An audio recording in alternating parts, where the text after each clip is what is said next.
welcome back to my channel. If you're new, I'm Serene, and today I'm going to share with you all the pros, the cons, and why I decided to purchase the Boox Palma 2 e-reader. I recently shared this in my What's in My Bag video, and one of the commenters and viewers asked to learn more about my Boox Palma 2 e-reader. So I'm going to share with you everything after using it for over a month. Previously, I was using the Kindle Oasis, which I've had for a few years now, and before that, I used a Kindle Paperwhite. I've had about 3 different Kindles at this point in my reading journey, and I'm going to also talk about the differences between my Kindle Oasis and Kindle Paperwhite versus the Boox Palma. But let's talk about the Boox Palma first. A couple things to note. I did do a ton of video research. I watched a ton of YouTube videos and I read up on the Boox Palma. I knew some of the reasons why I might not want it versus some of the reasons I wanted it. And after hemming and hawing for a few months, I decided to buy it for myself as my birthday gift to myself because I truly enjoy reading. But as a busy working mom, it is really hard to read during the day. And I tend to read a lot into the wee hours of the early morning on my Kindle because it's the only time I really have to myself, and I really enjoy reading. The reason I ended up getting the Boox Palma 2 was to be able to read on the go. And the reason I don't like reading on my Kindle app or my Libby app or even the Apple Bookstore app on my phone is because it hurts my eyes and I get easily distracted when I'm reading on my phone. I just don't like doing it. Compared to my iPhone Pro, it is about the same size. The Boox Palma is a little bit more lightweight, but in terms of width and height, it is very comparable. And you can see here with the screen difference as well. So the thickness is a little bit thinner for the Boox Palma, just barely. Weight-wise, the Boox Palma is very lightweight. Because it is a little bit lighter and because it is just so slimmer, it is pretty easy for me to hold with one hand and be able to tap using the buttons to go forward or back when I'm reading. And you can customize this smart button as well as this button over here, which is the home button. After doing tons of research on the Boox Palma, my main reason for purchasing this was to throw it in my bag, throw it in my pocket, and be able to read on the go. I spend a lot of time at Disney, which means I spend a lot of time waiting in lines, and that is a great time for me to be catching up on some light reading or to even listen to audiobooks. I wanted to try an open ecosystem. An open ecosystem means that I'm not tied to just the Kindle. Before the Boox Palma, everything I read had to be compatible with a Kindle. I was in a closed ecosystem, the Kindle ecosystem.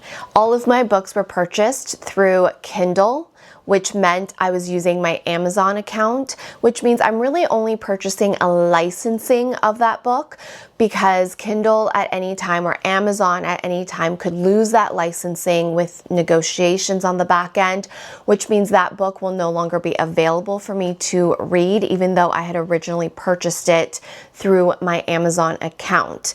It could mean that they go in there and change the editions of the books I purchased or licensed. It could also just mean at any time if they felt like it, I no longer have access to my license of those books that I quote purchased, if that makes any sense. We can go into that more if you have any questions, but when you're buying a book through Amazon that's digital, you are purchasing a licensing, which means you're really just borrowing that book for an extended period of time. I also do subscribe to Kindle Unlimited. I really enjoy my Kindle Unlimited subscription. It's about $11 a month and I have unlimited borrowing and reading time.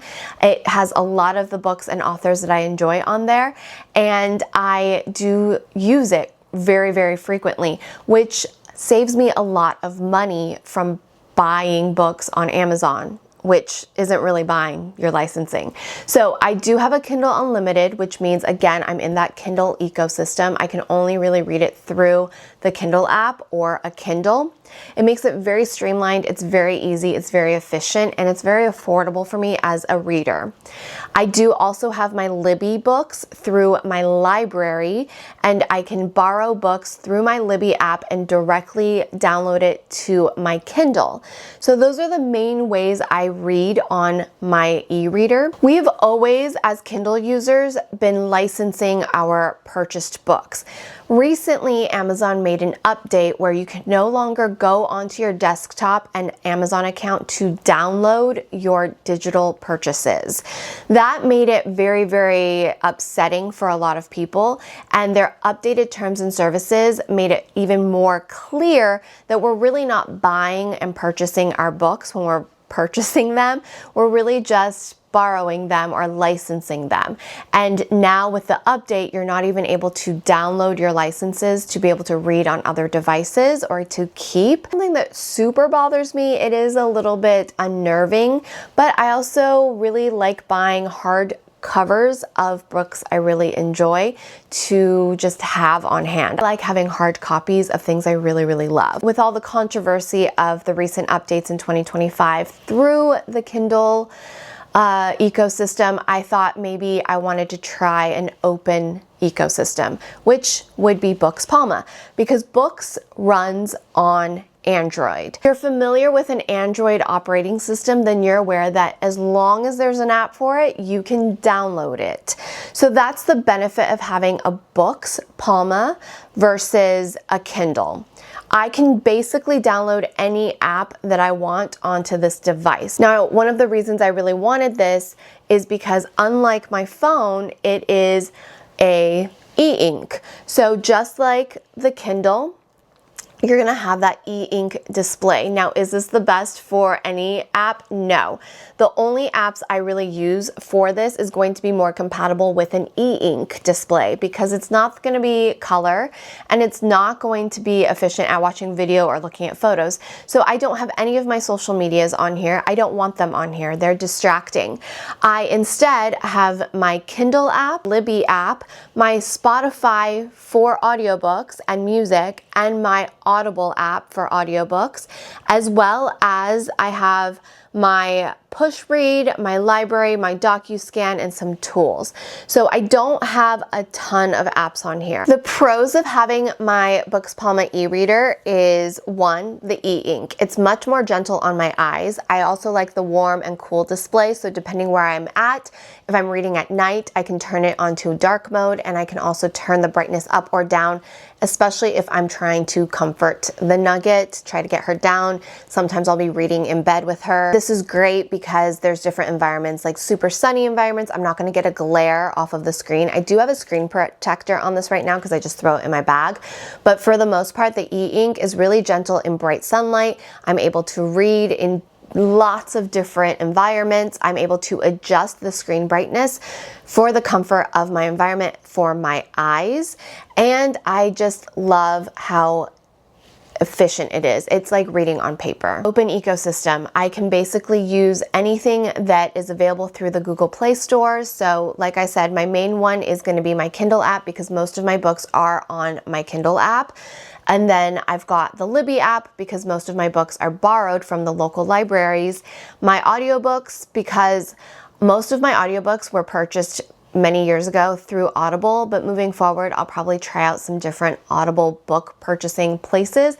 But I've recently found out that my Spotify membership allows me 15 or 16 hours of audiobook listening a month, which is great. So I'm able to listen to really popular books without having to wait on my Spotify app, which is why my Spotify app is also on my Boox Palma. Also a great way for me to get everything I was looking for in a new e-reader, which is compact on the go, and also test out an Android ecosystem so that I can kind of play around with if I'm gonna get a Kubra next.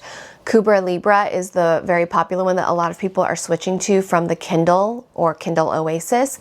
If it's something I'm gonna want, or if I'm just gonna stick with Kindle and stick with a Boox Palma, because then I have access to owning things that I wanna purchase, but I can also continue to enjoy my Kindle purchases as well as my Kindle Unlimited. The battery life on this thing is crazy good. It goes for like weeks at a time, depending how much I'm using it.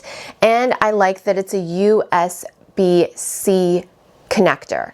So one of the gripes that a lot of people are having with the new Kindle launches is that it's still using an old USB versus USB-C, and everything is kind of switching over to USB-C. So having to carry a bunch of different cords is kind of annoying. Not a big thing, not a huge turnoff for me, but definitely a bonus when traveling, one less cord. And another really great pro is how easily customizable this product is. I'm really easily able to customize all of these buttons for my ease of use within the settings of this device, and I'm just really able to customize everything down to the last nitty-gritty of my screensaver. When my screensaver, does it power off? When does it power? It's just very, very customizable. So some of the cons that I've started to notice while using this for the last month and a half is that it is a little slower to refresh. So when I power it on, it's quick to power on, but as I'm reading, it is a little bit slow when it's turning pages or updating or downloading. So I'm not sure if it's the operating system or if it's the apps or what is going on, but it definitely feels a little slower than my iPad or my Kindle. Another thing that I found is that it's a little glitchy with the Wi-Fi. So even though I'm at home right now sitting here filming, I find that like it will just not connect to the Wi-Fi. It won't even find my Wi-Fi. So I'll have to turn it off and turn it back on, and then it quickly finds the Wi-Fi. So it's those little quirks that are a little bit off compared to my Kindle or my iPhone or my iPad that I've noticed recently. And it's not a big deal, but it is one of those like little quirks that you notice after using it for a while. Okay, so let's talk about the Kindle Oasis versus the Boox Palma 2. Now the Kindle Oasis is no longer available, which is so, I hate using this word, especially as a mom, because I'm trying to get my daughter to never use it. Stupid. It's just stupid. Why would you not re-release the Kindle Oasis? Everybody loves the Kindle Oasis. I love the Kindle Oasis. Now, the reason I'm still comparing it is because this is the current Kindle version that I use and own and have. And you can buy these refurbished or used still. Kindle Oasis versus Boox Palma. The reason I love my Kindle Oasis, even though people complain about it a little bit, is because number one, the design. I love having this extra little bit for my hand to hold without touching the screen. The Kindle Paperwhite has less space for you to hold. This just makes sense for me to have somewhere to hold and not touch the screen. I love having the button option. I am a buttons girl when I'm reading, okay? I love reading on an e-reader because it is really helpful for me to read at night, not having to need an extra light to hook onto my reader or my book, or not having to turn the pages and make a ton of noise. So I like having the options with the buttons. I use the buttons sleeping next to Chris. I use the buttons sleeping next to the Nugget. It doesn't bother them. But if I'm being extra quiet, I can use the screen to tap. But I like having the option. I like having a place to hold my e-reader. This is a little bit easier because it's smaller to not have my thumb or my fingers all over the screen and accidentally turn the page. That drives me crazy. I also really love my Kindle Oasis because of the way it's shaped. It's got the extra space. It's also got this extra little bulk here, which makes it easier to grab. Now, because of that, I don't love carrying it with me. Sometimes my purses are smaller. I don't really want to add a whole thing. And then another thing to note between the Oasis and the Paperwhite versus the Boox Palma is the Oasis battery life is the worst out of all the Kindles. However, I don't have a problem with it. What I do is I wake up and I charge it, and then it's plenty of charge for me for the entire day. Now, I know some people don't want to have to charge their e-readers all the time. Well, then the Boox Palma or any of the other Kindle Paperwhites are going to be great for you. The reason I didn't get another Kindle Paperwhite is because I don't love how I have to hold it. And even though a lot of the times I use a stand at night with my remote, so I'm not really even holding it, I like having the option for when I'm in bed with the Nugget, trying to get her down, I need to be able to hold my e-reader. Something to note is that when you have a Kindle, any of the Kindles, you are pretty much stuck to the Kindle ecosystem. It's brilliant sales, brilliant marketing, brilliant branding. it's just going to be limiting. So outside of Kindle books purchased through your Amazon account, or Kindle Unlimited also through your Amazon account, or Libby. It is pretty good with the Libby app, which is very much just Overdrive in other countries, but you will be able to easily download your library books to your Kindle through your Amazon account. So everything is pretty streamlined between Kindle and any of the Amazon apps, Amazon owned systems, or Libby. But outside of that, it's going to be difficult to try and get any of your fantasy fan fiction books, to download any books from outside sources. So that is a negative to the Kindle. But, you know, up until recently, I didn't really use anything outside of Kindle. This is also why I decided to purchase the Boox Palma 2. So those are my main thoughts of the Boox Palma 2 e-reader, and a couple quick tidbits about my Kindle Oasis and comparing the two. I really love reading my romantasy, fantasy, and romance, contemporary romance books. As you can see, I'm currently reading Abby Jimenez's Yours Truly, and I have no issues with either one of these. Now, I personally would not want just the Boox Palma as my only e-reader because it is a little bit small. I could live with just this, but I really spend a lot of time on my Kindle at night still. This is really my daytime around the house, on the go situation. I'm somebody who spends a lot of time waiting at Disneyland for our food, in lines. I spend a lot of times in waiting rooms, in between work scheduling, all that stuff. I like to show up to places early, especially for work. So this is where I pulled this out. If you have any questions about any of the devices that I mentioned or shared with you, go ahead and ask me in the comments. If you want quicker replies, definitely DM me over on Insta. And I hope this was helpful if you are curious about purchasing a Boox Palma 2. I did a ton of research and I thought this was a condensed version for people that maybe was more like me, so that you're not overwhelmed. If you want more details, ask me. I probably have an answer or can send you to the right place. And I hope this video was helpful. If you enjoy working mom life types of videos, make sure you click that subscribe button and give this video a thumbs up. Share it with friends and family that might enjoy it as well. And I will see you in my next video. Bye!